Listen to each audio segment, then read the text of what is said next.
Chapter 2. The next morning the king and the queen were up bright and early, and feeling so cheery that they were humming and whistling as they made their breakfasts and did the washing up. By the time they came to load their bags onto the royal carriage, they were so happy at the thought of their little holiday that they were actually singing and skipping. A real king and queen again, a real king and queen again, the queen sung to herself as she danced around the carriage. A real king and queen again. The Yuki prince didn't join in the singing and dancing, but he did feel quite pleased with himself. Wouldn't you, with the thought of those 730 giant lollies? But it wasn't just the lollies.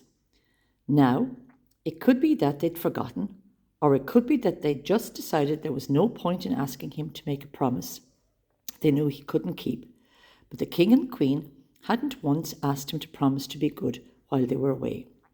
So, as far as he was concerned, that meant he was free to do just whatever he pleased. And he really liked that idea. In fact, it pleased him so much that he hadn't done one naughty thing all morning. Well, he had tied the dog to the cat's tail, but that didn't really count because he hadn't been caught. Well then, smiled the king when he'd loaded the last trunk. That's everything loaded. Let's head off into town. We can drop the little prince off and be on the road to Erse within the hour. He leaped up onto the driver's seat and tugged on the horse's reins. The horses trotted briskly forward. I'm sure the reward will encourage someone to take him, he whispered to himself. It has to. What a shock he had waiting for him. Maybe everything they'd heard over the next few hours was true, or maybe it was just that no one was too overjoyed at the thought of having the Yuki prince as a house guest. You'll have to make up your own mind on that. Out of the 360 houses they tried, everyone said they'd be only too pleased to have the prince stay with them. Indeed, they'd be overjoyed, thrilled to bits, absolutely delighted, etc., etc., etc. 68 had everyone in the house down with measles. 77 had chickenpox. 88 had whooping cough. 99 had flu. 14 were leaving to stay with relatives in other towns.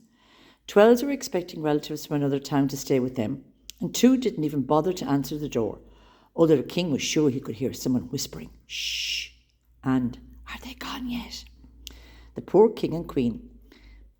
They'd started their journey smiling and singing, but now, after a whole day of driving around and knocking on doors, they felt like crying.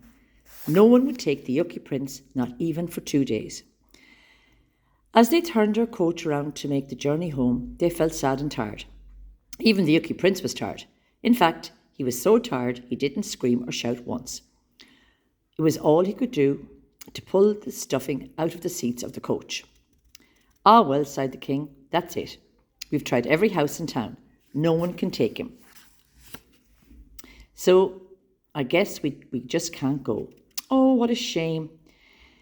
It would have been so nice, said the queen sadly. So very, very nice. Still, we've tried everyone. But of course they hadn't tried everyone. And there was one person who had absolutely no idea just how Yuki the Yuki prince could be.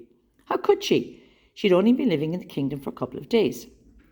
Just as the king gave a second sigh, thinking about how nice it would have been to put his feet up for a couple of days, a light came in for the little cottage in the edge of the woods.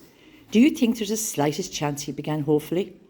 Well, it's worth a try, the queen interrupted, knowing what he was going to say next. After all, she is a newcomer, and she is certain to impress us.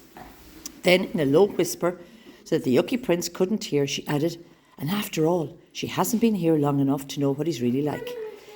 Suddenly, they were whistling and humming again as they turned their coach towards the little cottage.